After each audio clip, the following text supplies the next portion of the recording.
خوشحالم که در خدمت شما هستم با برنامه‌ای درباره تاریخ ایران، درباره تاریخ دوره صفوی، تاریخ دوره‌ای که زندگی ما و شما رو عوض کرد، هرچند که این سلسله ظاهراً از بین رفته.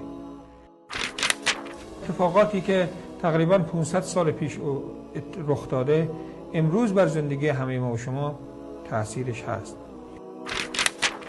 به سلطنت رسیدن اولین شاه صفوی به نظر من یک سکوت عامدانه در ایران در مورد سلسله صفوی هست و هر چیزش رو کوشش میکنن که به ما نگن. بعضی چیزها و خیلی چیزهای مهم رو از ما و شما مخفی میکنن. اما شما میدونید که 500 سال قبل نامی از روحانی نبود، از روحانی شیعه در ایران نبود، نام و نشان و اثری ازش نبود. نه کسی حجت الاسلام میشناخت، نه کسی آیت الله رو میشناخت، نه اسما همه جدید، آیت الله عظما رو میشناخت، مرجع تقلید، اینا چیزایی نبود و هیچ کس به طور مطلقاً اینجور مردم رو نمیشناختن. پس ما باید اینها رو بشناسیم.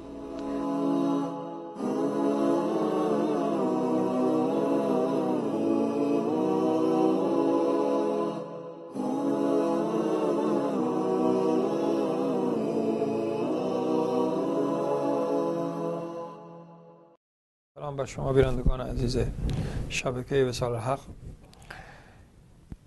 در خدمت شما هستیم با بخش دیگر، قسمت دیگر از تاریخ ناگفته صفوی ها. هنوز هم ما در زندگی شاه اسماعیل هستیم. زندگی شاه اسماعیل در همون سالهای اول بود که این تغییر عظیم رو به وجود آورد. یعنی سال 907 که 907 هجری قمری که ایشون حکومت رو در تبریز به دست گرفت تا سال 920 که جنگ چهلدران اتفاق افتاد و شکست خورد، این 13 سال خیلی سالهای پرشتاب و پرتکابه بود. بعد از اون دیگه زندگیشون مهم نیست و ما زود رد میشیم. اما حالا ما در سال 917 هستیم، یعنی 10 سال از پادشاهی شاه اسماعیل گذشته و این مرد خبیث در شهر هرات داخل شده و شهر هرات رو رفقاش گرفته بودن بعد از ویران کردن مرو. دفعه قبل براتون گفتم، ولیکن خودش دیگه رسما اومده تو شهر و فرماندهان شهر دستور دادن که برای استقبال شاه اسماعیل مردم صف ببندن و زنها لباس رنگی بپوشن و رقص کنن، که نشان دیگر بر این است که این آدم ولی جور دیگه ولی الله بوده. شراب هم حلال، لواط هم حلال و رقص زنها هم حلال، بلکه واجب فرض کرده بوده سر مردم. وقتی که وارد شهر شده، کسایی که کشته نشده بودن مثل مولانا تفتازانی که اینها رو آوردن پیشش و گفت که از مذهب اهل سنت توبه کنید و شیعه بشید. اینه به شما بگم که شهر هرات مرکز خراسان بود. خراسان یک منطقه خیلی وسیع است در طول تاریخ. تقریبا تمام خراسان امروزی رو، 3 خراسان امروزی ما رو شامل میشه، به اضافه قسمتی از سمنان و افغانستان. تقریبا دیگه 3/4 افغانستان رو شامل میشه خراسان و مرو رو هم شامل میشد، چیزای از ترکمنستان و ازبکستان رو هم شامل میشد. این خراسانی است که در زمان شاه اسماعیل بوده. یعنی خراسان حتی در فصلی از این هم بزرگتر بوده تا ملتان و پاکستان رو شامل میشد. اون کارمون فعلا صحبت ما در این مورد نیست.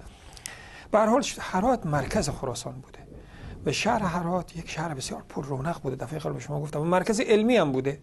این مولانا تفتازانی بزرگترین عالم عصر خودش بوده و طلبه ها می اومدن، مثل که حالا میرن در الازهر عربستان یا الازهر مصر یا نمیدونم مدینه عربستان درس میخونن یا لکنوی هند.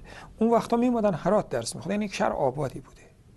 ولی که شاه اسماعیل اولین ضربه که سربازایش زدن، دومین ضربه که خودش داخل شهر شد، بزرگان رو گفت که باید شما اهل سنت بشید. مثلا مولانا تفتازانی قبول نکرد، دستور داد که جسد این رو در حالی که زنده هست با قیچی آروم آروم ببرن گوشتشو کم کم. پیرمردی هم بوده، بیچاره 70 ساله بود و طبعا که طاقت شکنجه رو داره و به خودش بخورونن، یعنی میبریدن در دهانش مینداختن.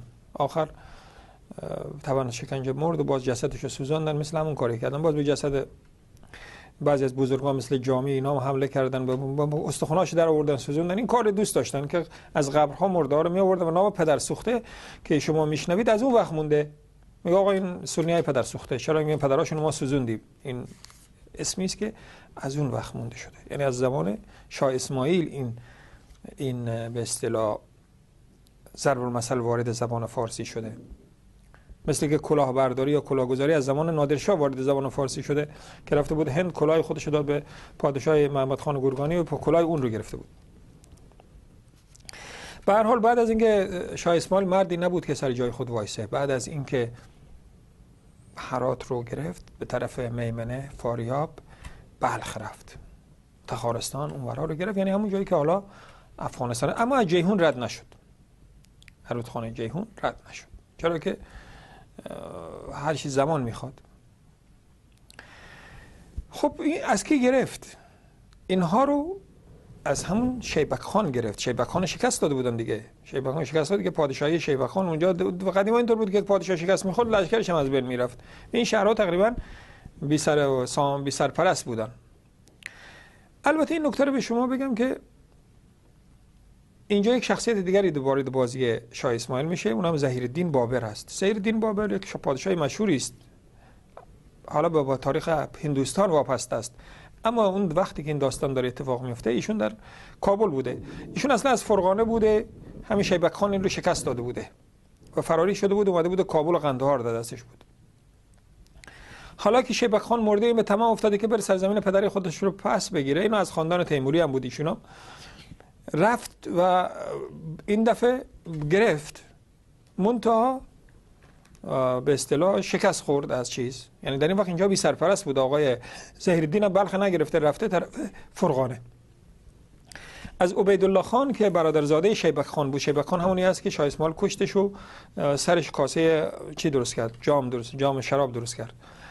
عبیدالله خان تونست لشکری جمع کنه و بخارا و سمرقند و فرغانه رو اینا رو همه رو از دست چی بگیره دوباره، ظهیرالدین بابر. ظهیرالدین بابر دوباره فرار کرد اومد طرف کابل، اما قبل از اینکه به کابل بیاد در بلخ در یک دژی پناه گرفت و حالا بلخ افتاده به دست سربازهای شاه اسماعیل. شاه اسماعیل خودش اونجا رو گرفته، فرماندارا گذاشته رفته، بیرام خان گذاشته، اون نمیدونم حسین بیگ خان گذاشته، هرات رو به یکی دو تا استان درست کرده، هرات یکی، بلخ یکی.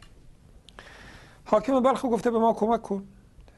قبل از اینم شاه اسماعیل خواهرش رو براش فرستاده بوده. جوانی هم بوده، همین ظهیرالدین بابر، عمری هم نداشته، 27 ساله بوده.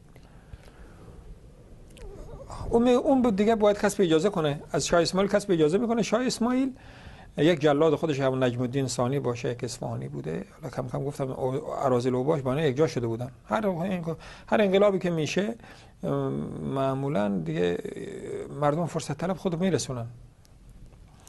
اون رو فرستاد با یک لشکری که برو و ظهیرالدین بابر رو قبول کن حرفشو. البته این گفته شده در بعضی از تواریخ که ظهیرالدین بابرش قول داده بودی که منم قزلباش میشم و منم شیعه میشم، ولیکن این ثابت نیست. به هر حال اومد به کمک اینو و اینها از جیهون رد شدن. در اینجا دو جنگ بزرگ در تاریخ ایران اتفاق افتاد، جنگ خوراز و جنگ قشدیوان. جنگ خوراز و قشدیوان دو جنگ بزرگ است که در تاریخ ما زیاد ازش یاد نمیشه، همون تاریخ ناگفته است. در حالی که این جنگ رو سربازای، اگر شاه اسماعیل صفوی رو شما ایرانی میدونید و پادشاه ایران میدونید، باید این دو جنگ رو به مردم میگفتید، ولیکن نگفتن، چرا که هر دو جنگ باعث سرشکستگی ایرانی است. با اینا حمله کردن و نزدیک 150 کیلومتری تقریبا 160 کیلومتری بخارا اینا به شهری به نام خوراز میرسن و شهر دیگه ظهیرالدین بابر چون که اصلا از همون مناطق بوده با حاکم شهر مذاکره میکنه که جنگ برات فایده نداره، تسلیم شو. اون هم دیگه میبینه که نمیتونه به جنگ تسلیم میشه، اما همین که تسلیم میشه همین نجم الدین ثانی شروع میکنه به کشتن. ظهیرالدین بابر که متحد خودش رو میدیده، پادشاه کابل و قندهار، گفت که آقا من که اینجا سرزمین منه، شما اومدید به من کمک کنید. گفت نه، اینا رو ما زنده نمیذاریم. و همون حاکمی که ظهیرالدین بابر بهش امان داده بود کشت. طبعا این باعث نارضایی ظهیرالدین میشه، اما قدرت هم نداره دیگه، اون قدرت نداره با قزلباش جنگ کنه، خودش از اونا کمک خواسته. منتها از این کمک خواهی خود پشیمون میشه. وقتی بیشتر پشیمون میشه که اینها میاد تمام افراد شهر رو قتل عام میکنه، از کوچیک و بزرگ و زن و مرد. کوچیک یعنی بچه توی قنداق رو هم میکشه. این همین است که تاریخ ایران ازش یاد نمیکنه، چون که 15,000 نفر رو، زن و مرد رو زنده نمیذاره، کوچیک و بزرگ، هیچ فرق نمیذاره بین پیرمرد و مرد جوان و زن پیر و دختر خردسال همه رو میکشه. طبعا این تکون میده ظهیرالدین بابر رو. و از این بالاتر چون اونها هم مردمان خرافی بودن، به سیدا زیاد احترام میذاشتن و در بین اهل سنت شما میدونید که سید قریشی هم زیاد بود. در اون شهر اتفاقا تعداد زیاد سید قریشی زندگی میکرد. اونا اومدن گفتن ما هم از اولاد علی هستیم و همین نجم الدین ثانی یا همین به اصطلاح یکی از علمای خود شیعه اینا رو که از اصفهان، یک از خراسان مشهد، یک شیعه با اینا همراه شده بود اگه میری، چون گفتم تک توک شیعه بودن. این اون عالم خود کرده بود، حالا میدونه علم داشت یا نداشت خدا میدونه. اون با اینا هم در همون جنگ بود. اون به اینا گفت که آقا اینا سیدا هستن، من بعضیاشونو میشناسم، تو مشهد پیش من می اومدن. گفت این نجم الدین ثانی گفت که سید چجوری ممکنه که سنی باشه؟ من اصلا قبول ندارم. گفت اینا سید هستن، من اینا رو میشناسم، اینا از اولاد پیغمبر هستن. گفت نه قبول ندارم و همشونو کشت. همشونو. طبعا این ظهیرالدین بابر گفت اونا اولاد پیغمبر کشته، این خدا میدونه چه دینی داره. و این بیشتر این رو تکون داد. اما هنوز جرئت نداره که از سربازای قزلباش، سربازای شاه اسماعیل خودش رو جدا کنه. شهر خزار اینا ویران میکنن، باغاشو ویران میکنن، گفتم مردم شهرم میکشن، سیداشم میکشن و تصمیم میگیرن که برن طرف بخارا و کار بخارا رو یکسره کنن. اگر بخارا رو میگرفتن اون شهر هم همون بلای سرش میوردن که سر مرو، هرات، مشهد، یزد، کرمان، شیراز، اصفهان، تبریز و همدان و بقیه شهر آوردن و بغداد. منتها خداوند به اونها رحم کرد، به مردم بخارا. و ظهیرالدین بابر حالا دیگه میخواد خودش رو جدا کنه. فهمید که با این مردم آبش توی جور نمیره.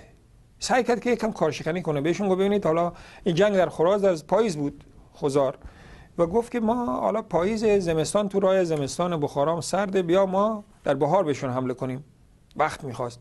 نجم الدین ثانی فرمانده کل سپاه شاه اسماعیل، به اصطلاح شاه اسماعیل خودش نبود، همه کار اون بود، قبول نکرد. از این معلوم میشه که به این اصلا بدگمان هم بوده، چون بالاخره ظاهرا این سنی بوده. و گفت ما حمله میکنیم. و ظهیرالدین بابر در شب سربازای خود جمع کرد، از گروه اینا بیرون اومد و راه کابل در پیش گرفت. و طبعا دیگه قزلباشا چون که حالا دستوری جنگ با اینا نداشتن ولش کردن و اینا رفتن. از قزلباش اینا جدا شدن. این ضربه به قزلباش شد، چه اینا منطقه رو میشناختن، چیزایی میدونستن از مناطق مثل خزار رو با مذاکره تسلیم کرده بودن. ولی که این سربازان مغرور جلو رفتن. سربازان قزلباش به این امید داشتن که چون اینا در جنگ از حق نگذریم شجاعتی در اولیه داشتن، حمله میکردن، به این حساب که سربازای عقیدتی بودن با همه رقص و لواط و اشکی داشتن. خدا میدونه عقیدهشون دیگه چه جوری بود، شجاع بودن در حمله. لذا و بعد اینا مست میشدن، چون که شراب در دینشون حلال بود.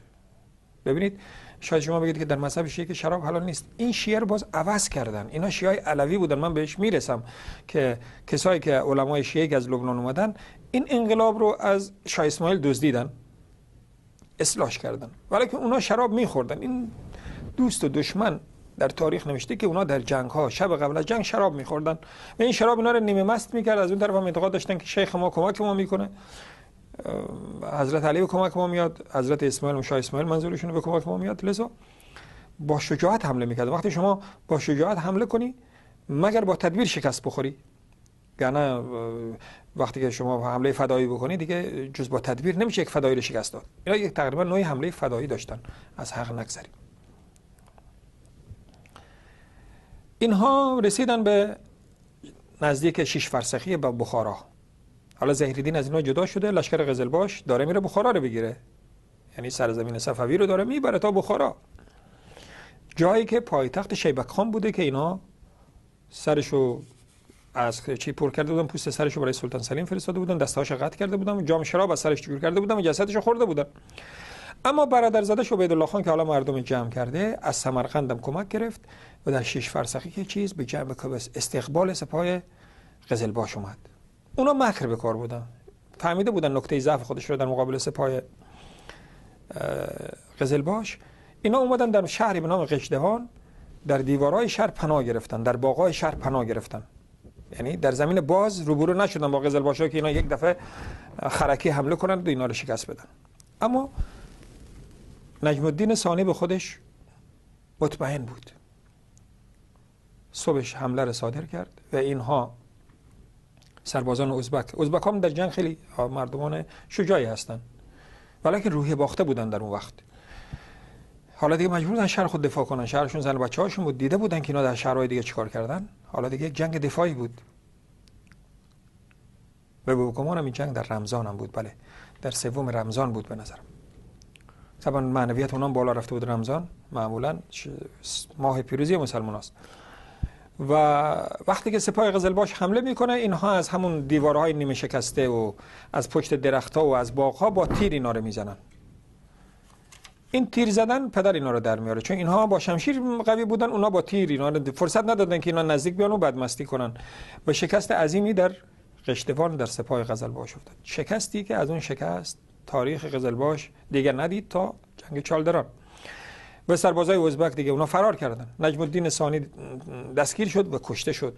دستگیر، همون کاری که خودش با حاکم خزار کرده بود با سر خودش هم آوردن، کشتنش و بزرگان قزلباش همه کشته شدن و خیلی هاشون کشته شدن. اونهایی هم که جون به در بردن به دو خودشون رو به هرات رسوندن و از هرات خودشون رو به اصفهان رسوندن، به جایی که شاه اسماعیل بود.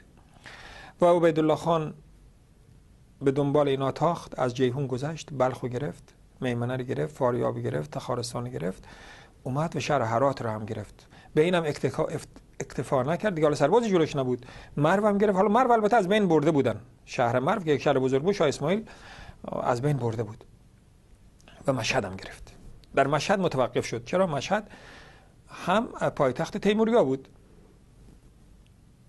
مراد بیگ اینا آقایونلو در شیراز اصفهان حکومت داشتن، این مملکت طبیعیشون بود. با اونها بگید شما میگید ما میگیم ازبک، شما فکر کنید که ازبک یعنی ازبکستان امروزی. نه، اونا همش فارسی زبان بودن. شهرها اونا اصلا به همین فرهنگ ما متعلق بودن. اونها ملتی بودن مثل ما، بده استثناء همشون زبان ما رو میدونستن، مثل که از لهجه‌هایی که حالا در خود ایران فعلی هم هست. و بدبختی این است که اونها هم گفتم دیگه عقاید اون وقت درست نبود. همین عبیدالله خان اومد کنار قبر امام رضا تاجگذاری کرد. چرا؟ برای اینکه مگه برکت بگیرم از امام رضا. من به شما که گفتم اصلا قبر امام رضا رو سلطان مسعود غزنوی ساخت. گفتم نمیدونم یا نگفتم. قبری نبود سر چیز امام رضا، این بارگاهی که میبینی از اون شروع شد و این آدمی بود فاسد. اصلا این آدم سلطان مسعود آدم فاسد بود، تالارای بزرگی داشت که در اون صور قبیحه بود. واسه آدمایی که به اصطلاح دین درست انجام نمیدن، میخوان راه میانبر به بهش برن. میگه برم قبر رو درست میکنم، شیطان یک کار دیگه هم به سرش کرد. عوضی که بره توبه کنه گفت قبر رو درست میکنم که میانبر برم بهشت، و این قبر رو اون آباد کرد. ولی جالب اینه که بدونید همشون به قبرها توجه خاصی داشتن. همین عبیدالله خان که با اینکه دشمن شاه اسماعیل صفوی بود اومد کنار قبر امام رضا، چون که امام رضا مشترک بود دیگه بین اینا و اونا. امام رضا اومد تاجگذاری کرد. شاه اسماعیل که خبر بهش رسید که چنین بلایی سرش اومد، شاه اسماعیل یک زرنگی دیگه داشت، شکست رو تحمل نمی‌کرد، چون میدونست که اگه بگه من شکست خوردم معنی چیه؟ معنیش این است که من خدا نیستم، من نیمه خدا نیستم، من ولی کامل نیستم. چون که گفتم به صورت خدایی اینو میپرستیدن. خب وقتی شکست میخوام خودش نبود، اگه خودش بود شکست نمیخورد. ازا این حمله میکنه. ابهت میگه ابهت و رعب شاه اسماعیل داشت باعث شد که عبیدالله خان که اینم نشانه به اصطلاح ضعف و ترسش بوده فرار کنه از مشهد. مشهد ول کرد، در حالی که وقتی که وارد شهر هرات شد، وقتی که وارد شهر مشهد شد، مرو که با خاک یکسان شده بود، مردم دوباره خوشحالی کردن. مردم اونجا گفتم همه سنی بودن، مردم هرات دوباره زدن قزلباشا رو کشتن و مردم مشهد هم این کارو کردن و این شهر تنها گذاشت و که این ناجوانمردانه بود فرار کرد و رفت. هرات هم ول کرد، بلخ هم ول کرد، رفت تا طرف بخارا، یعنی از جلوی شاه اسماعیل فرار کرد. به شهرها دوباره دست به دست شد. ضررش که دید مردم بیچاره مشهد و هرات و بلخ و تمام این شهرها. این دفعه دیگه شاه اسماعیل قتل عام عظیمی برای انداخت، در حالی که این شهرها دیگه زیاد قتل عام نکرده بود دفعه اول و شهرها رو دیگه شما رو به اصطلاح دلتنگ نمی‌کنم از جنایاتی که انجام داد. حتی شاه اسماعیل دفعه دوم به دست خود آدم‌ها رو می‌کشت. اینقدر عصبانی شده بود از مردم هرات، با دست خود نفرا رو می آورد و اعدام می‌کرد. در که قبلا در جنگ‌های دیگه ولی فقیه دیگه خودش نمی‌کشت، همین قصاباش می‌کشتن. به هر حال و دوباره این مناطق گرفت و دوباره محکم شد و عبیدالله خان رفت به کجا؟ به بخارا. ولیکن این دفعه دیگه شاه اسماعیل از چیز نگذشت. سال 918 هجری شده، 2 سال مونده که جنگ چالدران اتفاق بیفته. دیگه نرفت طرف بخارا که انتقام خودش از بخارا بگیره و همین اکتفا کرد که تا بلخ و تخارستان، یعنی افغانستان امروزی و مرو و بعضی از جاهای آباد ترکمنستان امروزی مال خودش باشه و برگرد. البته قندهار و کابل در دست ظهیرالدین بابر بود، همون پادشاهی که متحد شاه اسماعیل بود، منتها ازش رفته بود. و گفتم ظهیرالدین بابر رو مردم دیگه دوست نداشتن، مردم اون مناطق، چرا که با شاه اسماعیل متحد شده بود، مردم ازش متنفر بود و همین باعث شد که اصلا ظهیرالدین بابر دیگه آینده‌ای در افغانستان و بخارا و ماوراءالنهر نداشت و رفت در هندوستان پادشاهی درست کرد که یک پادشاهی عظیمی درست کرد و اتفاقا در اونجا پادشاهی عادلی هم شد و خدمت بزرگی هم کرد. خب حالا برگردیم به این که چرا شاه اسماعیل پیش نرفت، از چیز، از جیهون جلو نرفت و مردم بخارا و سمرقند را آزار نداد. برای اینکه بهش خبر رسید که در طرف غرب کشورش مردی به قدرت رسیده که مثل خودش مرد خشنی و با تدبیری هستش و مرد قوی است. سلطان سلیم عثمانی تونست برادراش شکست بده و پادشاهی رو از پدرش بگیره. سلطان بایزید آدم نرمی بود، با اینکه شاه اسماعیل چند بار تحریکش کرد، به جنگ شاه اسماعیل نیومد. با اینکه یک بار از کشورش هم رد شد با سربازای مسلح، اما بازم به جنگش نیومد. فقط آخرین بار که شاه اسماعیل سر شیبک خان رو، پوست سر شیبک خان رو از کاه پر کرد و برای این فرستاد تا بترسونش، برای سلطان بایزید فرستاد. سلطان بایزید از این بی‌ادبیش عصبانی شد، چون یک سلطان بزرگی بود، اروپایی از دستش به تنگ اومده بودن. گفتم سلطان محمد فاتح پدرش قسطنطنیه رو گرفته بود، پایتخت روم شرقی رو گرفته بود، چیزی که 1000 سال هیچ کس نتونست بود بگیره. اما توجه اینا به این طرف نبود، سربازای اینا مذهبی بودن، توجهشون به طرف اروپا بود، چون که بالاخره اینا شترگاه‌فلن بودن دیگه، همین شیعه های دورور شاه اسماعیل. میگفتن ما دوستار علی هستیم، اونا هم دوستار علی بودن. لذا میگفتن آقا ما عوضی که با اینا بجنگیم، خدا میدونه مرده ما بهشتی یا جهنمی است، اون بهتر است که بریم با اروپایی‌ها بجنگیم. توجهی به این ور نداشت، ولی اینها ولشون نمی‌کردن. و حاکمای محلیش در ارزنجان و دیگه دائما برای اونها نامه‌های توهین‌آمیز می‌نوشتن. وقتی که پوست سر پر از کاه شیبک خان رو برای بایزید بردن، عصبانی شد و 2 تا فرستاده شاه اسماعیل رو کشت. یعنی گفت این آداب پادشاهی رو رعایت نکرده و من رو به این صورت تهدید کرده، جوابش هم نداد. اما سلطان سلیم که گرفت، بازم برای همین حاکمای محلیش در ارزنجان و دیگه، همین قزلباشایی که مجرمینی که به اصطلاح اونایی بودن که از خود آناتولی اصلا فرار کرده بودن، از آناتولی شرقی، از سرزمین اونا فرار کرده بودن، برای شاه اونا نامه مینوشت که بیا جنگ کنیم و تو مرد نیستی، و برایش لباس زنانه فرستادن. برای مردی مثل سلطان سلیم لباس زنانه فرستادن و سلطان سلیم دیگه دید که باید جلوی اینها وایسه و میدید که تحریکش میکنن. اما سلطان سلیم در جنگ‌های داخلی با برادراش بود. 3 تا برادر خودش از میدان برداشت، یک برادرش و برادرزاداش پرنده شدن به شاه اسماعیل. شاه اسماعیل کمکشون کرد اما کاری از پیش نبردن. سلطان سلیم پادشاهی بی‌رحمی هم در ذهن بود، در همون حال مقتدر بود. وقتی که به تدبیرم داشت، فهمید که بدون اروپا رو فراموش کرد، فهمید که بدونه. و جالب اینه که بهش خبر رسید و این در تاریخ هست که اروپایی‌ها دیدن که بابا اینجا یک نفر بلند شده داره مسلمان‌ها رو میزنه. سفیراشون اومد با شاه اسماعیل با پادشاه مجارستان که اون وقت بزرگترین دشمن و قوی هم بود، مثال انگلیس و آمریکا امروز، بزرگترین دشمن مسلمان‌ها بود، باش متحد شد. گفت تو از اون ور حمله کن، من از این ور حمله میکنم. جالبه که شاه مثل همین امروز نامه پادشاه مجارستان بخوری خندت میگیره که میگه ما فقط هدفی نداریم جز برای خیر بشر، برای عدالت، ما برای اینها میخوایم حمله کنیم. همین چیزایی که امروز میگن حقوق بشر و اینا، هم پادشاه مجارستان و همین مثل داستان امروزه که شاه اسماعیل با پادشاه مسیحی متحد شد. و جالبه که سفیر اونها در دربار عثمانی گفته بود که بین ما و نابودی، اروپایی‌ها رو گفته بود، بین ما و نابودی ایرانی‌ها قرار گرفتن، صفوی‌ها قرار گرفتن. چرا که اونها تصمیم داشتن که عثمانی‌ها تصمیم داشتن اروپا رو کارش فیصله کنن. خصوصا بایزید اصلا چرا به ایران توجه نداشت، می‌خواست اندلس آزاد کنه. هدفش این بود کاری که پدرش کرده همینطور جلو بره. داشتن جلو میرفتن تا وین رفته بودن. منتها از این ور این شیطان اعظم براشون پیدا شد و و سلطان سلیم دید که نمیشه، تا اینا رو از بین نبره کار از دست نمیشه. و اون وقتا ایران 400 کیلومتر جلوتر بود از مرز فعلیش. ارزنجان اینا مال ایران بود، کردستان این طرف.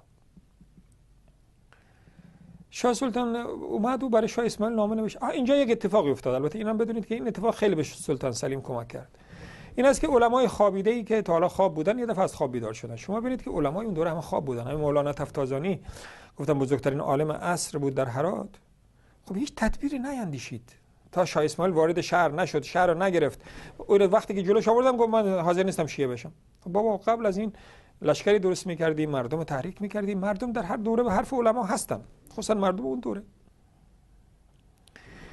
در اینجا علمای احناف به کمک چیز اومدن، به کمک بعد از بلایی که در مرکز احناف، که اون وقتها مرکز حنفی ها هرات بود، مرکز شهر هرات مرکزش حنفی ها بود، بعد حالا منتقل شده به هند و ترکیه بعد. ولی در اون زمانی که داریم صحبتشو میکنیم هرات مرکز احناف بود. وقتی که این بلا سر احناف اومد، علمای احناف اولین کسایی بودن که حکم کفر، چون دیده بودن حکم کفر صفوی‌ها رو صادر کردن. حکم کفری که کفر مطلق، که زن و بچه‌هاشون هم اسیر گرفته میشه. طبعا وقتی که این به سلطان سلیم رسید، سلطان سلیم حالا دیگه سربازا شروع گرفتن که آقا که علمای ما فتوا دادن که اینا کافرن، جنگ با اینا دیگه، حالا دیگه به حساب متردد نباشید. طبعا این خیلی کمک میکنه. و حتی آخرم که صفوی‌ها از بین رفتن، همین علمای عربستان از بینش بردن. همین میرویس خان افغان رفت پیش علمای عربستان، اونا بهش فتوا دادن که آقا اینا کافرن. چون که وقتی که شاه اسماعیل صفوی رو علمای احناف کافر گفتن، صفوی‌ها دیگه درست سعی کردن یه جوری دین خودشون رو درست کنن که مسلمان‌ها اینا رو کافر نگن. اونا میدونستن که اگر به اینا حکم کفر داده بشه، باز جهاد با اینا بشه، اینا تموم میشن. لذا اومدن دین خود اصلاح کردن. دیگه سنی‌ها رو در دورهای بعد تحماس بود دیگه، اونقدر سنی‌ها رو نمی‌کشتن و اونقدر دیگه شراب علنی نبود، لواط علنی نبود. اون چیزای آثار ظاهری کفر رو پنهان کرده بودن. ولکن کم کم دیگه، حالا چون این حرف زدیم تا آخرش بگیم، توقع علمای اهل سنت روز به روز بالاتر میرفت.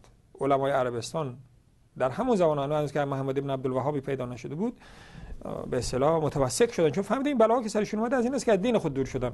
لذا همون دین شاه سلطان حسین هم ازش قبول نکردن، به جرم کفرگویی، به جرم فحش دادن به صحابه و به جرم همین قبر پرستی، اینا حکم کفرشو به میرویس خان افغان دادن. میرویس خان افغان که هم حکم علما رو که آورد از عربستان، مردم بلوچ افغان دور جمع شدن. منظورم علما قدرت داشتن در اون دوره.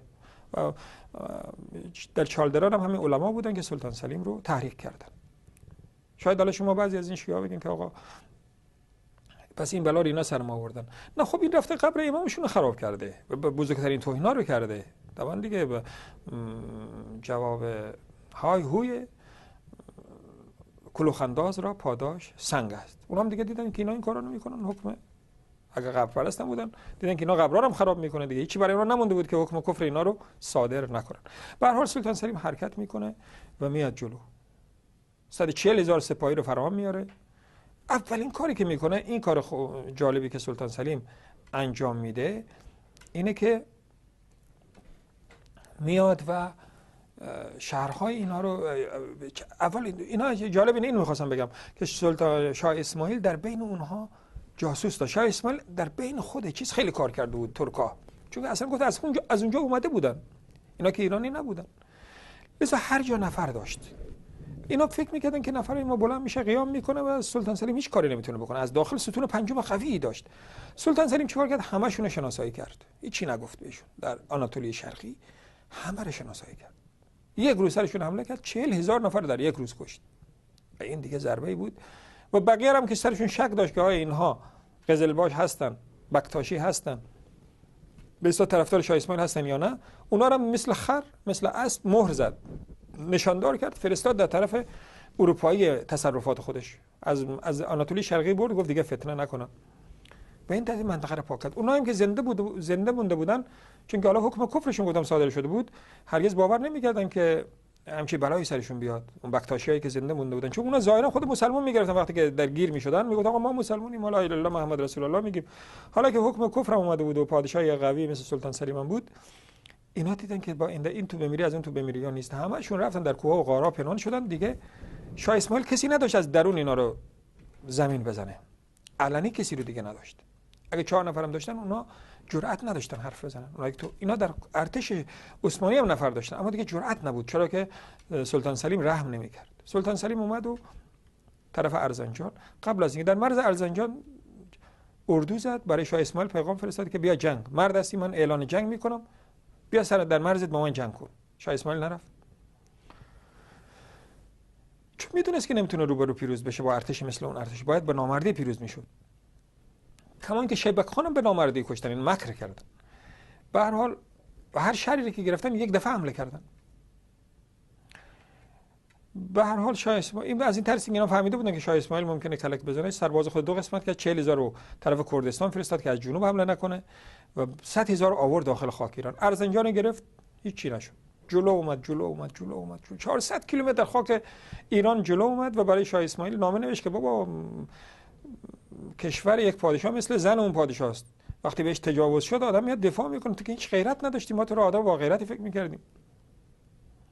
2 تا نامه خیلی تند برایش نوشت، نیومد جلو. ولی چیکار کرد؟ چون که پادشاه بیرحمی بود شاه اسماعیل، دستور داده بود همین فرماندهای خودش که آقا جلوی شاه سلیم نه درخت رو بذارن، نه خونه رو بذارن، نه آب بذارن، همه چی رو خراب کنن. 100,000 نفر غذا میخواد، اسباشون علف میخواد، همه رو میسوزوندن تو راه. اینا که میومدن زمین سوخته بود. گفتم اینا آخر رحم نداشتن، یاجوج و ماجوج بودن، رحمی برای ملت ایران که نداشتن. اما سلطان سلیم باز بیدی نبود که به این بادها بلرزه و چیکار کرد؟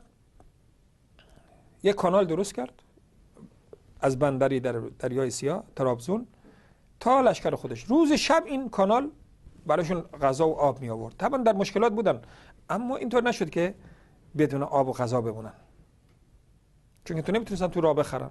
و بعد سلطان سلیم، اینم بدونید که این حق ما بگیم تو تاریخ ایران، سلطان سلیم مثل پادشاه صفوی، چون که اونا دینی بودن، مردم متدینی بودن، نمیتونست به دهات‌ها حمله کنه، مال دهاتی‌ها رو بگیره. به کفار حمله میکردن اما نمیتونست به دهاتی‌های مثلا کردستان که سنی بودن حمله کنه، اون طرقایی که هنوز شیعه نشده بودن. لذا و منطقه هم که اینا خراب کرده بودن، اگر می اومدن هر جا رو میگرفتن، اونا میگفتن آقا ما به زور شیعه شدیم و چیزی هم دیگه نمونده بود. لذا سلطان سلیم مجبور بود چیزا رو یا بخره یا بیاره. خرید که نشد، همه رو از بین برده بودن و می آورد. ولی که باز دچار زحمت شد و دوست داشت که شاه اسماعیل کمی جلو بیاد برای جنگ. دید که نمیاد، یک مکری کرد. یک نفر از کسایی که ظاهرا با شاه اسماعیل بود رو گفت که برو بهش بگو که آقا من نفر تو هستم، در لشکر سلطان سلیم آدمای زیادی ما قیام کنن، تو فقط بیای ما قیام میکنیم. اینم اومد پیش شاه اسماعیل و شاه اسماعیل قبلا اینو میدونست که طرف خودش، اما نمیدونست که حالا باز برگشته به دین پدری خود. بهش گفت که آقا ما از طرف بزرگان ارتش سلطان سلیم اومدم، شما اگر بیای جنگ شروع بشه ما همه ما برمیخیزیم سلطان سلیم رو میکشیم. شاه صفوی فقط همینو میخواست، مرد جنگ که نبود، کمک غیبی که نداشت، فوراً از همدان حمله کرد و دامی رو که سلطان سلیم برش کنده بود بهش رسید و طرف نزدیک شهر خوی امروز چالدران چادر زدن و خیمه زدن. 2 لشکر در کنار هم، یک لشکر مطلق کفر و یک لشکری بود که به هر حال چیزی از حق باهاش بود. صبح که شد، شب که شد، اون لشکر سلطان سلیم عثمانی به دعا و ذکر مشغول شد. لشکر به گفته شاه طهماسب پسر شاه اسماعیل، دورمیش خان و دیگران میگه تا صبح اینا شراب خوردن، بزرگان سربازهای صفوی. دورمیش خان دامادش بود، داماد شاه اسماعیل. و تا صبح اینا شراب خوردن، سربازای خودشون نیمه مست، برای اینکه بتونن جنگ کنن دیگه. آدم عاقل که کمی با فکر میره جلو. و صبح که شد سلطان سلیم نماز جماعت خوندن. وقتی که اذان صبح رو دادن، این سربازا نماز نداشتن، که اینا نماز نداشتن. توجه کنید، اینایی که به اصطلاح اگه بیدینای ایرانو بگیم که میگیم که آخه شما عقلتون کجا رفته که این تمام شهرهای ایران رو سوزونده و اون بابا هیچی از شما چیزی نگرفته. حالا فردا که سلطان سلیم حالا پیروز میشه میاد تبریزی که غارت نمیکنه، اما مسجد تبریز هم آباد میکنه. و ایرانی که نمیخواد پس میره تبریز میگیره ولی ول میکنه. سلطان سلیم اینا همشون فارسی میدونن، این بدبختا فارسی نمیدونستن. اگر حساب کنیم اونها پادشاه ایران بودن، نه اینا. منتها از بعد روزگار اینا این طرف رو گرفته بودن و اونا اون طرف بودن. به هر حال صبح جنگ شروع میشه. اما سلطان سلیم گفتم که علاوه بر این که انسان بیرحم و مدبری بوده، بلد بوده چجوری هم جنگ کنه، چون که عمرش در اون جنگ گذشته بوده با برادراشو و همیشه فرمانده بوده با کفار، قبل از اینا با کفار. و 10,000 تفنگچی داشتن، 300 تا توپ داشتن و شاه اسماعیل اینا رو نداشت، از این چیزا آری بود. ولیکن فکر میکرد که اگه حمله کنیم ما حتما همون تاکتیک همیشگی خود به کار بردن. شیخ گفتن و یک دفعه حمله رو شروع کردن طرف سربازای سلطان سلیم و یک عده از سربازای سلطان سلیم کشته شدن. سلطان سلیم جنگ شمشیری رو شروع کرد، اجازه داد که نزدیک بیان. وقتی که نزدیک اومدن ناگهان دستور حمله رو با تفنگ و با توپ داد. وقتی که در تیررس قرار گرفتن، اون موقع توپا مثل حالا نبود دیگه، نزدیکا باید اونقدر دور نمی بودن. آقا در عرض 1 ساعت چنان ضربه‌ای به لشکر شاه اسماعیل زد که داستانش رو در تاریخ‌ها نوشتن و حالا من دارم میگم. به طور کلی یک صبح تا ظهر لشکر شاه اسماعیل تارمار شد و بادکنک شاه اسماعیل ترکید و مردی که تا حالا در جنگ‌ها شکست نخورده بود شکست سختی خورد.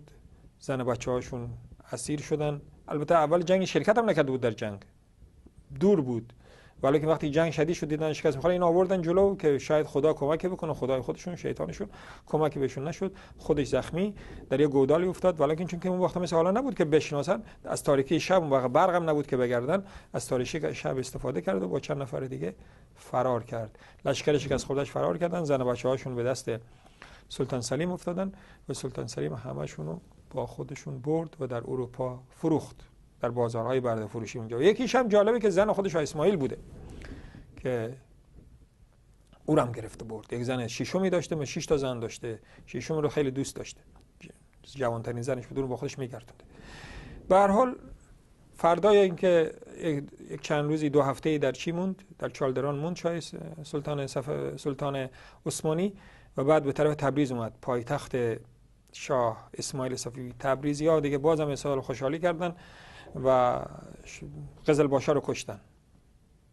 تبریزی‌ها که مون دیگه باورشون دیگه فکر کردن که شاه اسماعیل مرد قوی مثل سلطان سلیم بیاد دیگه اثری از شاه اسماعیل نخواهد بود، لذا با دل محکم این دفعه زدند و قزلباشا رو کشتند و فردای اون روز سال 920 هجری است. فردای روزی که سلطان سلیم وارد تبریز شد، روز جمعه بود، به مسجد رفت، مسجد کبود. با حالت غمگین دید که همه چیز خراب شده، طویله شده. خودش با دست خودش سلطان عثمانی مسجد رو جارو زد. بعد از 17 سال، بعد از 13 سال اولین نماز جمعه دوباره در تبریز خوانده شد. بعد از 13 سال اولین نماز جمعه دوباره در تبریز خوانده شد و سلطان سلیم پول داد تا مسجد دوباره آباد کنند. ولکن سلطان سلیم به خاطر اینکه در اروپا مشغول بود، مثل اون وقتا مثل حالا نبود، یک پادشاه یک محدوده زیادی رو نمیتونست نگه داره، اگه میخواست با تدبر نگه داره. و اروپا براش دغدغه اول بود. لذا سلطان سلیم دوباره از ایران رفت و فقط مرز خودش جلو آورد. مرز خودش جلو آورد و مرزی که فعلا ما داریم، همون خوی، تا اونجا مال ایران شد. از اونجا به بعد رو سلطانی عثمانی گرفت و به کشور خودش اضافه کرد، در حالی که در طول تاریخ جزوی از سرزمین ما بود و تا امروز هم جزوی از سرزمین عثمانی هستند. از عثمانی اصلا اینجا نبودن. عثمانی‌ها وقتی که صفوی‌ها پیدا شدن حتی با ما هم مرزم نبودن. بین ما اونها کشوری از کردها بود که بعد که صفوی‌ها گرفتن اونها اومدن و اینجا رو از ما گرفتن و شکست چالدران برای صفوی‌ها ضربه بزرگی بود، ولی برای جهان اسلام یک پیروزی بزرگ بود. به این خاطر شکست بود که بعد از اون دیگه شاه اسماعیل که تا حالا خودش فکر می‌کرد مثل که خدا هستم یا نماینده خدا هستم، یادش اومد که نه خداست نه نماینده خداست و دچار غم و اندوه شدیدی شد. زنش هم چیز برد، دچار ترس هم شد. بالاخره آه مردم گرفتش، دچار ترس شد و زنش هم که اونا بردن، حتی یکی فرستاد که زن من پس بده، من پادشاه هستم. سلطان سلیم گفت تو آداب پادشاهی رو نمیدونی، زن تو رو به تو پس نمیدم. و زنش رو به یکی از سربازان خودش داد که نیم خورده سگ کو به درد ما نمیخوره و به دست یکی از سربازانش داد. و شنیدم که جعفر جلبی به نظر اسم اون سرباز بود، من در تاریخ‌های اردو خوندم که تاریخ‌های جهان اسلام که اون جعفر جلبی در ایران ما که این چیزا رو نمی‌نویسن، که اون زن میگه در زندگی میگه خوشحال بود، یعنی از اینکه زن اون سرباز است خوشحال بود، اما از زن پادشاه خوشحال نبود به گفته اون تاریخ نویس. و جنگ چالدران فایده زیادی برای مسلمان‌ها داشت. اولین فایدهش این بود که به اصطلاح کردها محفوظ موندن. کردها محفوظ موندن از چیز؟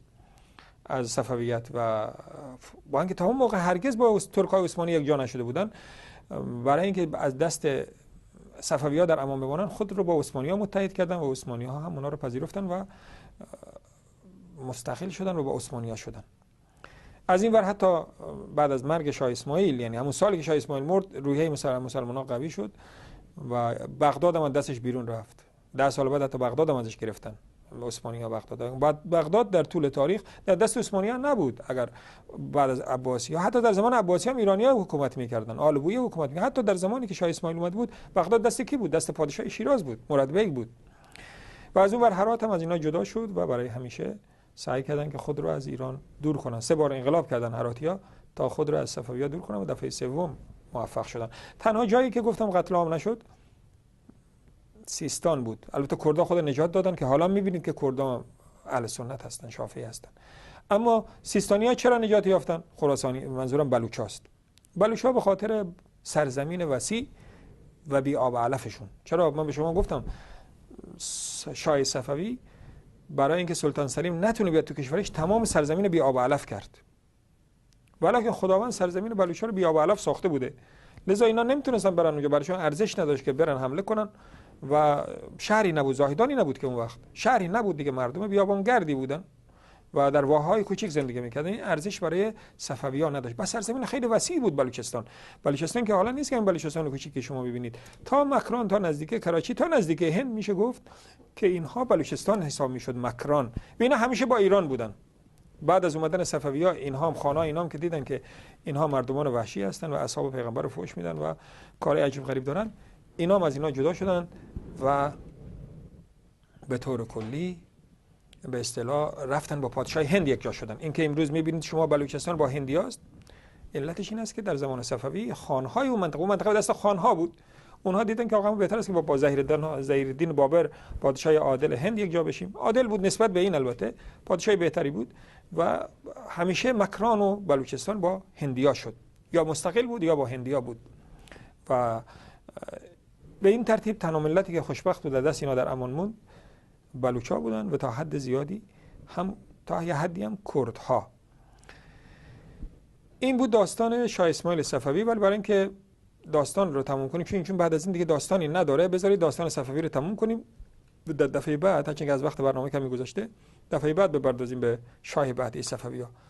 بعد از این تاریخ دیگه صفوی‌ها، شاه صفوی دیگه کاری نکرد. و این خیلی چالدران فقط این خوبی داشت که این مردی که یک روزم آروم نمی‌نشست، از تاریخ از 20 تا 37 که مرد، یعنی تا وقتی که مرد، ایشون 37 ساله بود، وقتی که شکست خورد 24 ساله بود. 24 سال و 37 یعنی 13 سال بعد این آقا دیگه هیچ جنگی نکرد، آروم نشست، بلکه حتی تملق شاه سلیم را میکرد، میترسید همیشه که به من حمله نکنه و همون مملکتی که داشت قناعت کرد و به شرابخوری و لواط و رقص و آواز مشغول شد و در 37 سالگی به جهنم رفت. و علت مرگش رو تاریخ نویسا میگن که دق کرد از جنگ. تاریخ نویسای همین بدبختای ما که به قول خودشون ایران دوست هستن، که از اینا من بی‌عقل‌تر در دنیا شاید کسی رو نشناسم، میگن که ایشون اصلا به خاطر اینکه از خاک ایران نگذره حاضر نشد زن خود پس بگیره. اون خاک ایران خود ازش گرفته بود، اون چیزی که میخواست، و نمیدونم به خاطر اینکه خاک ایران به دستش افتاد دق کرد مرد. نه اینا نیست. این به خاطر افراد در لواط شراب مرد و شاید که مرض ایدزی که ما اون وقتا که لابراتوار نبود حتما دچار همین مرض هایی شد که دیگه حالا چون که ولی کامل بود، ولی فقیه بود، دیگه مرض خودش رو که پنهان نمی‌کرد. گناه هیچ مرض ظاهرا هیچ مرضی نداشت.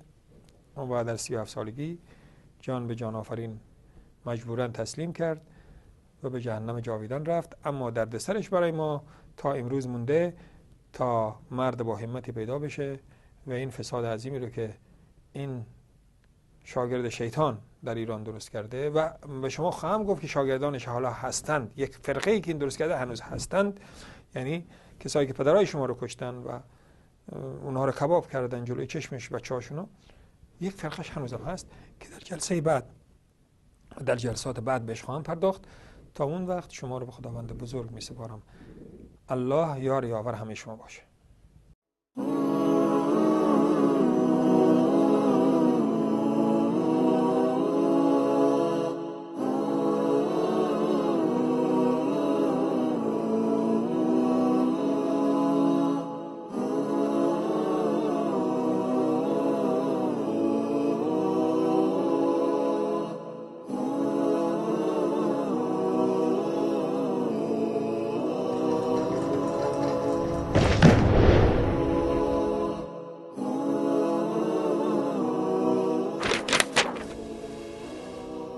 خوشحالم که در خدمت شما هستم با برنامه‌ای درباره تاریخ ایران، درباره تاریخ دوره صفوی، تاریخ دوره‌ای که زندگی ما و شما رو عوض کرد، هرچند که این سلسله ظاهراً از بین رفته.